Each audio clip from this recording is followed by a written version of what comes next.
Hello, my friends. I'm coming to you a couple days late, as always, um, to do something that's really important to me. Now, for many of you that know, my channel name has changed, but I will always forever be a speaker for the dead. And I wanted to talk about the death of James Earl Jones and speak his death. James Earl Jones was a huge figure in films and stuff for me over the years. Every time I saw him in something, he brought that something more. He brought that something special to the films he was in. And I never once heard him talk about politics. I never heard him badmouth anybody. I never heard him tell people what they should do, and politically. He was just a consummate gentleman and an amazing actor. Now, I first remember seeing him in a film in Conan the Barbarian. It was the first time I ever remember seeing him. And he's such an amazing performance as Falsa Doom in that film. It's a very young James Earl Jones, but he's big and he's muscular and he's just, he's who he is. He's just larger than life. And in that film, they gave him like blue eyes, and it was just kind of an amazing kind of a film. I go back to, it's one of my favorite period kind of films. Mainly because of the music, the casting, the story, it's a vengeance story, and so that one sticks with me, and I love that film. The second one, Conan the Destroyer, was good, but never quite recaptured the magic of that first one. That first one is something special. I watched that with my son, and he really seemed to enjoy it. It's one of the first kind of more rated R-ish type films that I remember watching with him. Not that I wanted to start my children on a cycle of that, but he's been in so many films.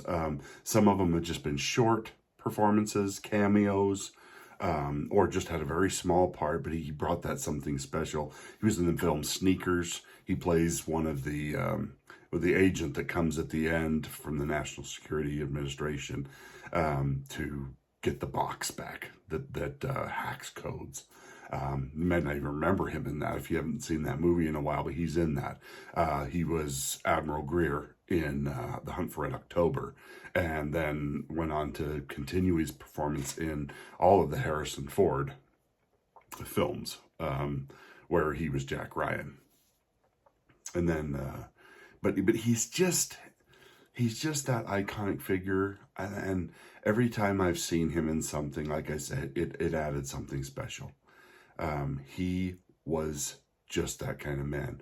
He brought something. He gave voice to one of the biggest, baddest villains of all time.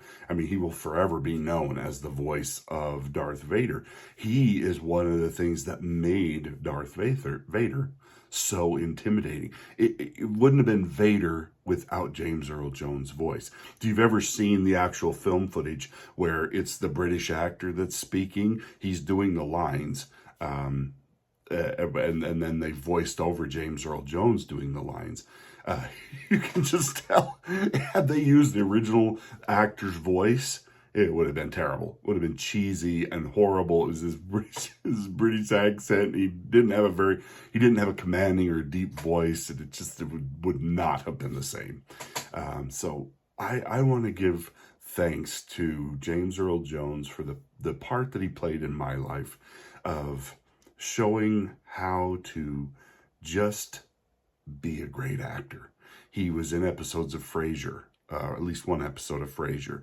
He was in an episode of The Big Bang Theory where him and Sheldon spend the day together. And it was one of the best episodes of Big Bang Theory. It's a sad day when I see that we lose actors like him, because they're not replacing actors like him. There are we lose great actors like that have been the consummate gentlemen and haven't been in our lives trying to tell us what to do and stuff, just being a great actor. And we're losing them. And there's less and less of them all the time. Every time I see someone of his caliber, Max von Sydow was one of those kind of individuals. You never heard about what he was doing in his private life. He kept his private life and his acting life very much separate. He never tried to use his popularity to sway people to do something because that's what he thought. He kept that mystique so that when I saw him on the theater or on the film or in the stage or wherever he was performing, James Earl Jones, or he was just in that group of guys that they kept all that separate. And that's what made them so fantastic, because no matter what role they put them in, I could lose, you could see them in that role, as to where, like, there's most of the actors now, it's what bothered me about Tom Cruise for so long when he did the Scientology bat crap crazy stuff that he was doing there for a while. All of a sudden, I couldn't see him as Ethan Hunt. I couldn't see him as the character he was portraying. All I saw was Tom Cruise on the screen.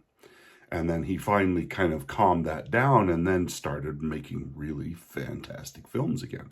And it was great to see. And that's what actors are supposed to do. That's their primary job, is to entertain and to keep those different parts of their lives separate, so that when I see them on the screen acting as a crippled man or a secret agent or a superhero or whatever, I can put them in that role. I don't see, I see them, but they become somebody else. And that's what that allows me to do, is to give that suspension of disbelief so that I can actually enjoy something. And James Earl Jones was a master at that. And it is a sad day that we lose him. He was a stutterer when he was growing up. He had to overcome these things, and to become the man that he was. And he didn't complain or whine about these things. He just used them as stepping stones to make himself even greater. And that's what this life is. We're sent here to overcome our weaknesses. People look at the bad things that happen to us in our lives and the situations we get put in, and they blame God, never thinking that maybe God sent us here to overcome those personality flaws so that when we return home, we're better for it.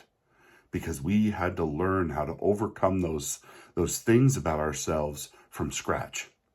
We came here as a blank slate, and we had to learn those things about ourselves and try to overcome them.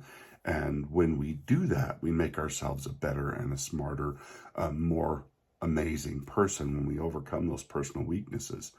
And it just seems like people like James Earl Jones, they really learn that about themselves. They learn how to make the best out of what they've been given and to overcome those things. And you never hear them bawling or boobing. Morgan Freeman is in the same category, bawling and boobing about how they were downtrodden, or their race stopped them from doing something, or what. Race has never stopped anybody who wasn't prepared to let something stop them. And it's just, Morgan Freeman is the same kind of character actor to me. Is that you lose yourself in their performance. That's how good they are. And they bring a level of believability with them to a role that you don't get from other places. So I just want to say that you will be missed. You were a gentleman. You were an amazing actor. I look forward to seeing you on the other side, my brother. And go with God.